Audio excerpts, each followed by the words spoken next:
नीलकंठ पक्षी की 8 ज्ञानवर्धक बातें। जो भी व्यक्ति मन लगा के सुन लेता है वह कभी भी गरीब नहीं रहता है। जय श्री कृष्ण, राधे राधे मित्रों। सनातन धर्म डायरीज में आपका स्वागत है। आज मैं आपके लिए बहुत ज्ञानवर्धक स्टोरी लेके आई हूँ। बहुत ज्ञानवर्धक कहानी है यह आप पूरी सुनिएगा और हमारे YouTube चैनल पे अंत तक वीडियो देखते रहिएगा और सुनते रहिएगा। यदि आप अंत तक वीडियो देखेंगे तभी आपको यह पूरा वीडियो समझ में आएगा।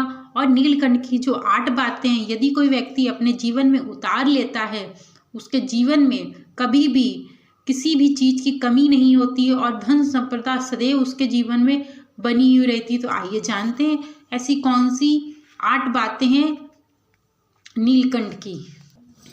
मित्रों, प्राचीन काल की बात है कि एक नीलकंठ का जोड़ा दोनों पति पत्नी बहुत खुशहाली से रहते थे। दोनों ही एक दूसरे पर जान छिड़कते थे। मित्रों, नीलकंठ की जो पत्नी थी वह बहुत ही जिज्ञासु स्वभाव की थी। वह अपने पति से कुछ न कुछ पूछती ही रहती थी। एक दिन दोनों पति पत्नी नदी किनारे एक डाली पर बैठे हुए थे। तब नीलकंठ की पत्नी नीलकंठ से कहती है कि पति, आज मैं बहुत ही व्याकुल हूँ। आप कुछ ऐसा करो जो मेरी व्याकुलता समाप्त हो जाए। तब नीलकंठ अपनी पत्नी से कहता है, ऐसी क्या बात है, ऐसी क्या है जिससे तुम्हें इतनी व्याकुलता हो रही है। तब नीलकंठ की पत्नी कहती है कि आप मुझे ऐसी कहानी सुनाओ जिसको सुनकर मेरी जो व्याकुलता है वह समाप्त हो जाए। तब नीलकंठ कहता है अपनी पत्नी से, हे प्रिय, आज मैं आपको एक गरीब भाई और एक अमीर बहन की कहानी सुनाऊंगा, जिसको सुनकर लोगों के जो मन में भेदभाव रहते हैं गरीबी और अमीरी का, उससे जो कोई सुनेगा उसके मन में यह भेदभाव दूर होगा। यह सुनने से तुमको यह पता चलेगा कि एक भाई बहन का रिश्ता कैसा होता है और एक व्यक्ति कैसे अमीर होता है और कैसे गरीब होता है, गरीबी क्या होती है, इसके बारे में भी तुम्हें अवश्य ही पता चलेगा। इसीलिए ये 8 बातें मैं बताने जा रहा हूँ। प्रिय, सुनना। जो भी व्यक्ति इस कहानी को सुनेगा उसको गरीबी उसकी सदैव के लिए दूर हो जाएगी। ये नीलकंठ की जो 8 बातें हैं सभी को ध्यानपूर्वक सुननी चाहिए, जिसके कारण उनके घर में अगर गरीबी हो तो वह दूर हो जाए। तब नीलकंठ की पत्नी कहती है कि पिया जी, आप यदि इतनी अच्छी कहानी है तो मैं पूर्ण रूप से मन लगा के सुनूंगी और ध्यानपूर्वक सुनूंगी। पिया जी, आप यह कहानी प्रारंभ करिए, मैं बड़ी व्याकुल हो रही हूँ इस कहानी को सुनने के लिए। हे प्रिय, मैं कहानी प्रारंभ करता हूँ। प्राचीन काल की बात है कि एक किसान था, वह बहुत ही अमीर था। उसके एक पुत्र और एक पुत्री थे। पुत्र का नाम राहुल रख दिया और पुत्री का नाम माया रख दिया। अब धीरे धीरे दोनों ही घर पे बड़े होने लगे। अब धीरे धीरे उस किसान के बच्चे जब बड़े होने लगते हैं, विवाह योग्य होने लगते हैं, तो किसान को यह चिंता होने लगती है, अपनी पुत्री और पुत्र के विवाह के बारे में चिंता होने लगती है। तो एक बार वह किसान अपनी व्यापार के उद्देश्य से बाहर जाता है। वहाँ पे एक जो किसान होता है उसे व्यापारी का एक बेटा बहुत पसंद आ जाता है। उसके साथ अपनी कन्या का विवाह तय कर देता है किसान। अब किसान की बेटी का विवाह उस व्यापारी के बेटे के साथ हो जाता है और अपनी बेटी को वह सुखपूर्वक से विदा कर देता है। अब धीरे धीरे समय बीतने लगता है, तब उसे अपने बेटे के विवाह के बारे में विचार आता है। उसके बारे में भी विचार करने लगता है किसान। अब वह किसान सोचता है कि मैं अपने बेटे का विवाह कर दूंगा और बहू आ जाएगी, तब मैं सुख शांति से अपना जीवन बहू और बेटे के साथ बिता लूंगा। अब नीलकंठ अपनी प्रिय से कहता है, नीलकंठ अपनी पत्नी प्रिय से कहता है कि नीलकंठ कहता है कि हे प्रिय, भगवान की लीला बहुत ही अपरंपार होती है। कब किसी को अमीर बना दे और कब किसी को गरीब बना देता है। एक बार बहुत ही बड़ी बीमारी के चपेट में आ जाता है किसान। उसका पुत्र ऐसी हालत देखकर बड़ा दुखी होता है। उस पुत्र ने बड़े बड़े डॉक्टरों को भी दिखाया, लेकिन उसका कोई फायदा नहीं मिला। अब अपने पिता का इलाज कराते कराते एकदम से वह पुत्र जो होता है वह कंगाल हो जाता है, किंतु उसके पिता में कोई भी सुधार नहीं होता है। इससे बहुत दुखी होता है वह। तब किसान जो होता है वह अपने पुत्र को बुलाता है, उससे कहता है, हे पुत्र, जब बड़ी कोई समस्या आए तब जब जिस समस्या का निवारण ना निकल रहा हो उसको ईश्वर पे छोड़ देना चाहिए। वह किसान का बेटा कहता है कि पिताजी मैं आपको ऐसे कैसे छोड़ दूँ, परंतु उसका पिता समझाता है कि आप अब जो कुछ होगा सब भगवान के भरोसे छोड़ दो। पिता कहता है कि तुम अब आगे का जीवन व्यतीत करो और अपने विवाह की तैयारी करना शुरू करो। इतनी सारी बातें सुनकर जो पुत्र होता है वह एकदम से चुप हो जाता है। तो पुत्र अपने पिता से कहता है, पिताजी आपको जैसा उचित लगे वैसा करो, क्योंकि पुत्र को पता था जो भी पैसा धन संपदा थी जो कुछ भी था वो मैंने पिताजी के इलाज में लगा दिया है। अब किसान सोचता है कि मेरे पुत्र का विवाह किसी तरीके से हो जाए, तब उस पुत्र का विवाह एक गरीब कन्या से किसान करवा देता है। अब शादी होने के बाद कुछ दिनों बाद उसके पिता देहांत हो जाते हैं, ख़त्म हो जाते हैं उसके पिता। अब उसका अंतिम संस्कार बड़े ही विधि विधान से करता है। धन संपदा तो पहले ही पिताजी के इलाज में ख़त्म हो चुकी थी, जो भी बची पूंजी थी वह अपने पिता के संस्कार में पूरी ख़त्म कर देता है। अब किसान का जो बेटा होता है वह एकदम से गरीब हो जाता है। अब वह बहुत दीनहीन स्थिति में आ जाता है। वह गांव के बाहर एक झोपड़ी में रहने लगता है। अब दूसरों के किसान में काम करके अपने बीवी और बच्चों का लालन पालन करना प्रारंभ कर देता है। उधर उसकी जो बहन थी बहुत धनी स्त्री थी, वह बहुत बड़े घर में ब्याही गई हुई थी। अब वो जो बहन होती है उसके मन में यह विचार आने लगते हैं कि मेरा भाई तो बहुत ही दीनहीन स्थिति में बहुत गरीब हो गया है, यदि वह मेरे घर आएगा तो मेरी जो देवरानी जेठानी है उसका मजाक उड़ाएंगी और कहेंगी कि ये तो बहुत भिखारी घर से आई हुई है। अब इस तरह से माया मना कर देती है कि मेरे ससुराल में भूल कर भी मत आना, और अपने भाई से बहुत घृणा करने लगती है और ना ही वो कभी अपने भाई के घर जाती है। उसके भाई को अच्छे से पता था कि मेरी बहन क्यों मुझसे घृणा कर रही है, क्योंकि आज मेरे पास धन नहीं है, इस कारण से मेरी बहन मुझसे घृणा कर रही है। अब सुखपूर्वक किसान की जो बेटी होती है वह सुखपूर्वक अपना जीवन व्यतीत करने लगती है। इधर पुत्र जो होता है वह धीरे धीरे मेहनत मजदूरी करके अपने पत्नी और बच्चों का लालन पालन करता रहता है। ऐसे समय बीतता जाता है। बहुत समय बीत जाने के बाद और इधर उसके बेटे की शादी तय हो जाती है। जो किसान की पुत्री होती है उसकी बेटी जो होती है उसकी पुत्र की शादी तय हो जाती है। यह सुन के किसान का जो बेटा होता है वह बहुत प्रसन्न होता है कि मेरे भांजे की शादी है, मेरी बहन माया के बेटे की शादी है। सुनकर बहुत खुश हो जाता है, जा कर के अपनी पत्नी को बताता है यह बात। और जो किसान की पत्नी होती है वह सोचती है कि आज चलो इसी बहाने मैं अपनी नंद से मिल लूँगी जाके, और उनका ध्यान क्योंकि वह आज तक कभी भी जो किसान की बहू थी उससे कभी भी नहीं मिली हुई थी अपनी ननंद से। यह सुन के दोनों ही बहुत खुश हो जाते हैं और सोचते हैं कि अब मैं अपनी बहन माया के घर जाऊंगा। जो किसान की पत्नी होती है वह कहती है कि पतिदेव आप यह बताइए कि क्या ननंद रानी ने निमंत्रण भेजा है। तो यह सुन के जो किसान का पुत्र होता है वह बिल्कुल चुप हो जाता है।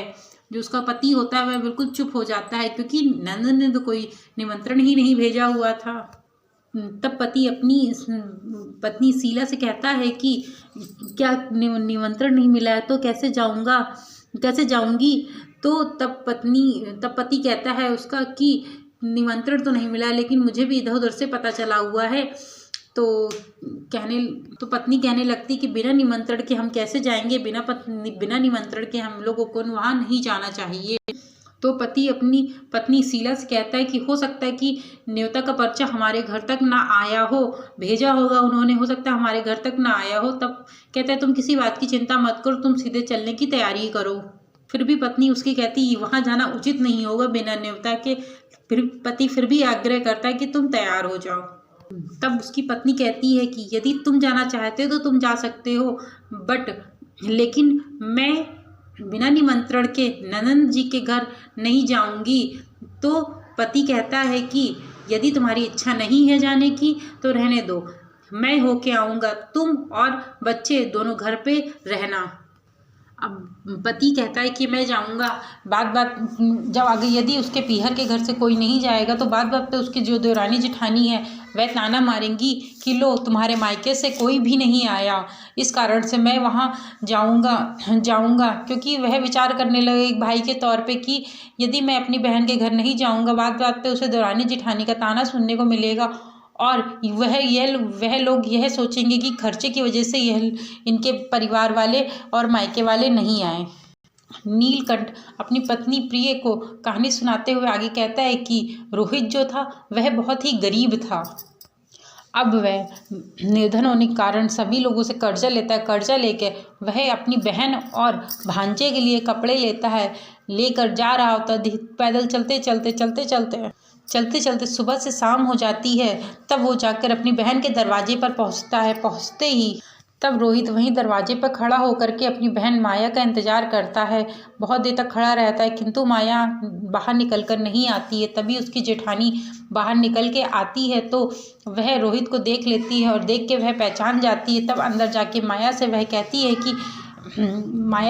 है जी कि माया आज तुम्हारा भाई दरवाजे पर आया हुआ है।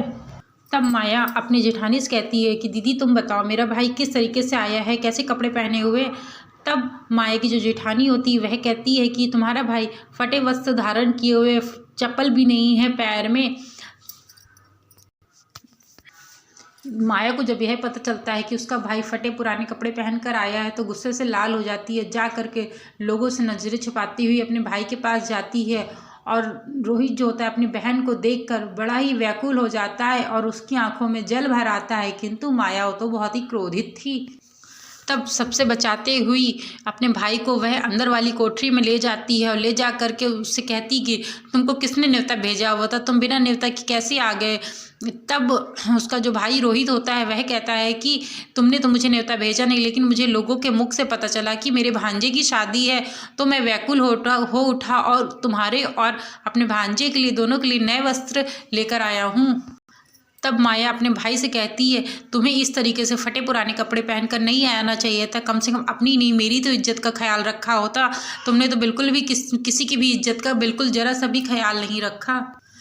तब जो माया का भाई रोहित होता है उसका दिल बिल्कुल छल्ली हो जाता है और अपनी बहन के कदमों में गिरकर कहता है कि हे बहन, मुझे नहीं मालूम था कि मेरे आने से तुम्हारी इतनी बदनामी होगी। वो बहुत रोने लगता है। तब भाई कहता है कि मुझे अगर पता होता कि तुम इतनी हताश हो जाओगी, तुम मुझे देखकर इतनी क्रोधित हो जाओगी तो मैं भूल कर भी ना आता। मैंने तो यह सोचा कि तुम्हारी देवरानी और जेठानी अब कई तरह की बातें करेंगी यदि तुम्हारे मायके से कोई नहीं आएगा, तो इस कारण से मैं अपने बहन की इज्जत को बचाने के लिए मैं आ गया। तब माया का गुस्सा थोड़ा ठंडा होता है तो वह अपने भाई से कहती कि तुम इसी कोठरी में रहोगे और जैसे ही खाना बनेगा मैं तुम्हें दे दूंगी और तुम आज रात को ही इसी कोठरी के पीछे वाले दरवाजे से चले जाना। तब अब उसका भाई कहता है, रोहित कहता है कि ठीक है, मैं आज ही रात को इसी पीछे वाले दरवाजे से मैं चला जाऊंगा, किंतु ये कपड़े तो रख लो जो मैं बड़े ही प्यार से लेकर आया हूँ तुम्हारे लिए और भांजे के लिए।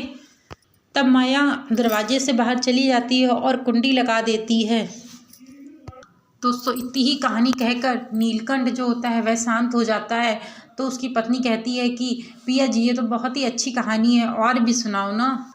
अब उसका भाई अंधेरी कोठरी में इंतजार करता है कि मेरी बहन स्वादिष्ट भोजन लेकर आएगी, किंतु उसकी बहन काम धंधे में इतना बिजी हो जाती, शादी में इतना व्यस्त हो जाती है कि वह तो यह तो भूल ही जाती कि उसने अपने भाई को एक कोठरी में बंद करके आई हुई थी। अब धीरे धीरे समय बीतने लगता है। एक दिन बीत जाता है, 2 दिन बीत जाते हैं, इसी तरीके से उसे काल कोठरी में रह रहे 3 दिन बीत जाते हैं और इस तरह से उसे अपनी बीवी बच्चों की बड़ी ही याद सताने लगती है और वह आवाज़ भी देता है किंतु कोई उसकी आवाज़ नहीं सुनता है। रोहित यह सोचने लगता है यदि मुझे कुछ हो गया तो मेरे बीवी बच्चों का क्या होगा, उनका कौन ख्याल रखेगा। धीरे समय बीतने लगता है, धीरे धीरे वह रोहित जो होता है वह बेहोश होने लगता है।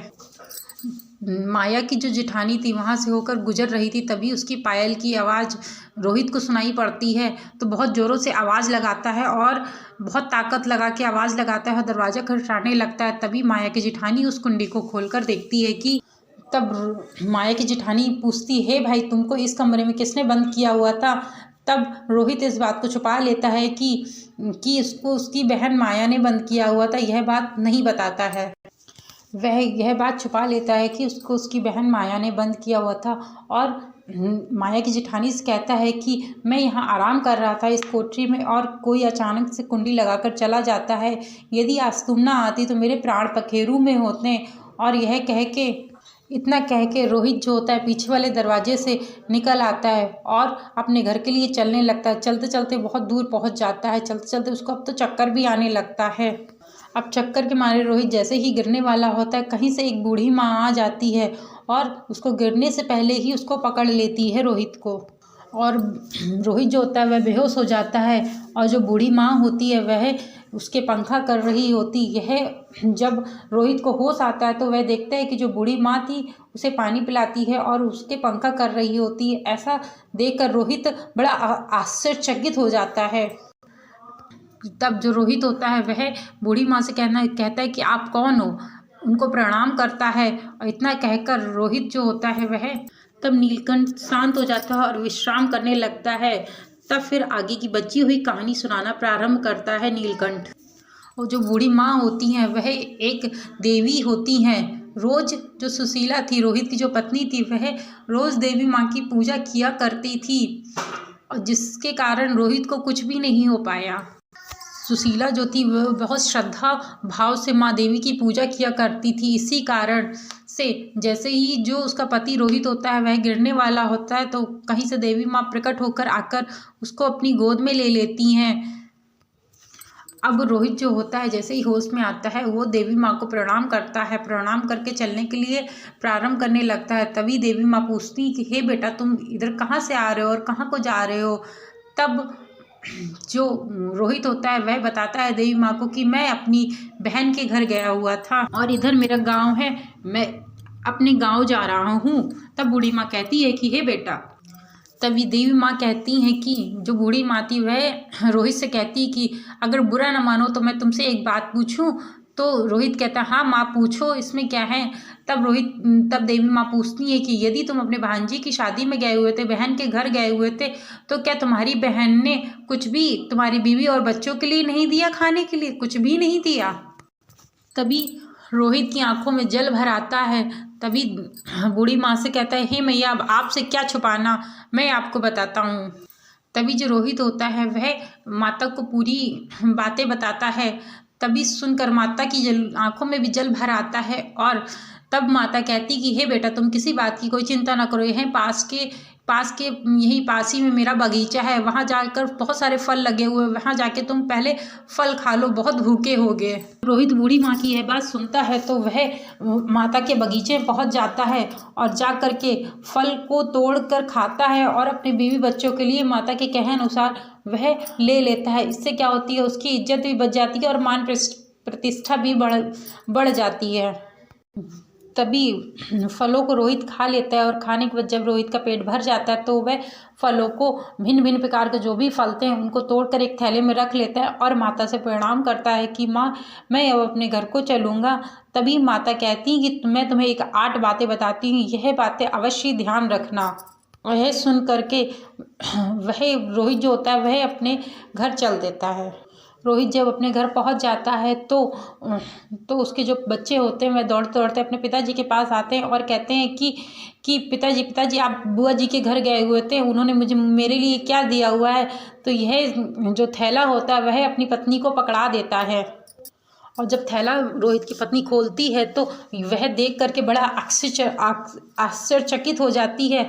उससे जब अनार जब खोलती है तो अनार के अंदर हीरे जवाहरात निकलने लगते हैं। और जब आम को खाती है तो आम के अंदर जो गुठलियाँ होती है वह सोने की गुठलियाँ होती हैं।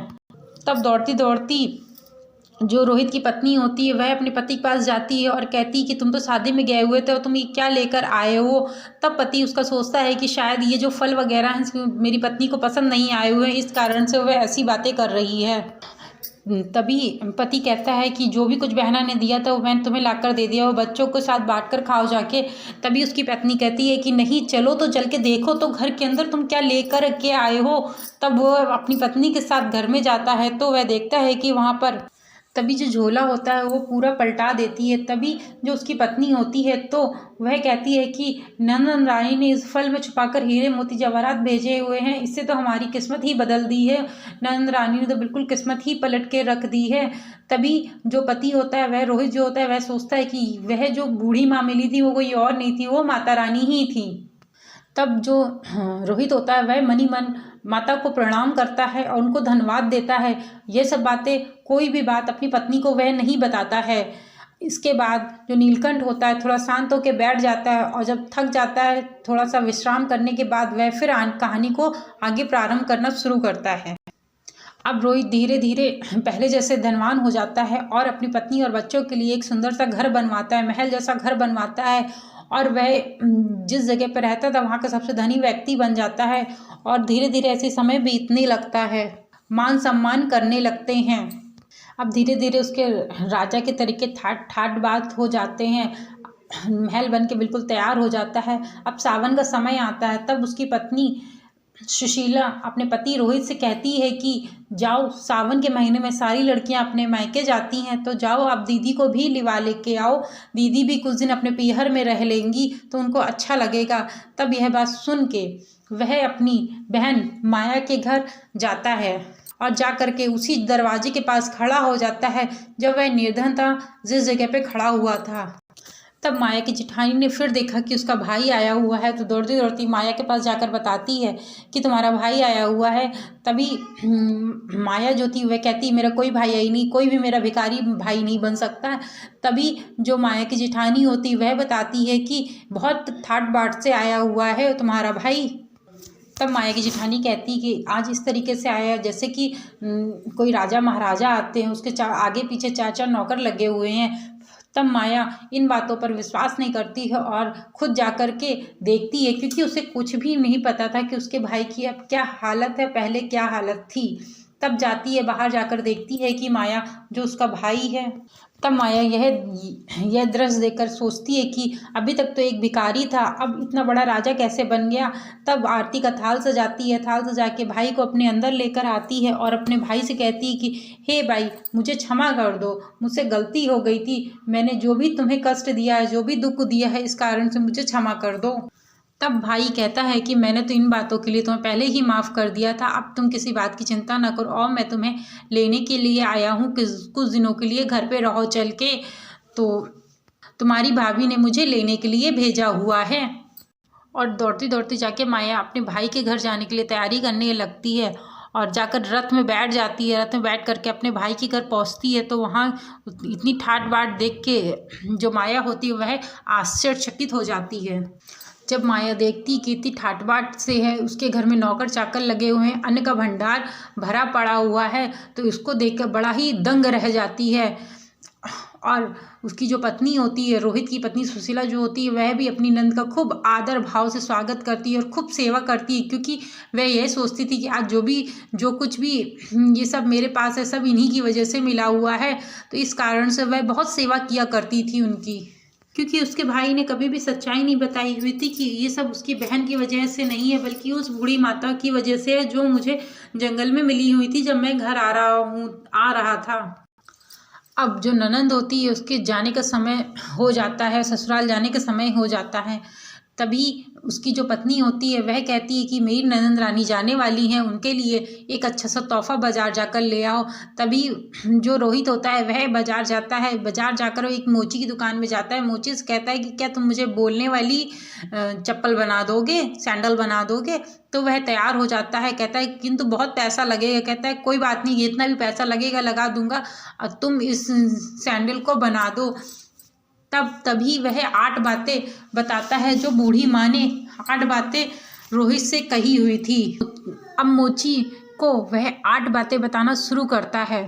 पहली बात कहता है कि बात ज्ञान की है बड़ी, तू मत भूल, होती है अज्ञानता निर्धन का मूल, बात ज्ञान की बड़ी तू मत भूल। नंबर 2 पे कहता है कि समय भरोसे बैठा रहता गरीब, बिना कर्म के ना बदले नसीब, आलस कर बैठा रहता दीन, बिना कर्म करे न बदले भाग।